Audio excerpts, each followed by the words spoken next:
கூடுதல் விவரங்களை வழங்குவதற்காக செய்தியாளர் விஷ்ணு இணைப்பில் இருக்கீங்க. விவரங்கள். தமிழக வெற்றிக் கழகத்தின் இந்த ஆண்டிற்கான முதற்கட்ட அதாவது முதலாவது செயற்குழு கூட்டம் என்பது சென்னை பனையூரில் இருக்கக்கூடிய கட்சியின் தலைமை அலுவலகத்தில் நடைபெற்று வருகிறது.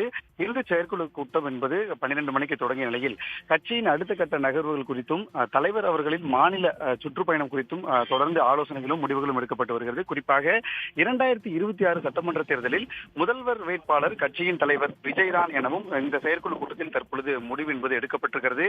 மேலும் பூத் லெவல் முகவர்கள் ஆலோசனை கூட்டம் நடத்தவும் ஜூலை 2வது வாரத்தில் 2வது உறுப்பினர் சேர்க்கை நடத்தவும் திட்டமிடப்பட்டிருக்கிறது. குறிப்பாக ஆகஸ்ட் மாதத்தில் கழகத்தின் 2வது மாநில மாநாடு அக்டோபர் 27ஆம் தேதி, அதாவது கடந்த அக்டோபர் 27ஆம் தேதி முதல் மாநில மாநாடு நடைபெற்ற நிலையில் வருகின்ற ஆகஸ்ட் மாதத்தில் கழகத்தின் 2வது மாநில மாநாடு நடத்தவும் திட்டமிடப்பட்டிருக்கிறது. அதே போல செப்டம்பர் முதல் டிசம்பர் வரை கட்சியின் தலைவர் அதாவது விஜய் அவர்கள் மாநிலம் முழுவதும் மக்களை சந்திக்க திட்டமிட்டிருப்பதாகவும் தகவல் என்பது வெளியாகிறது.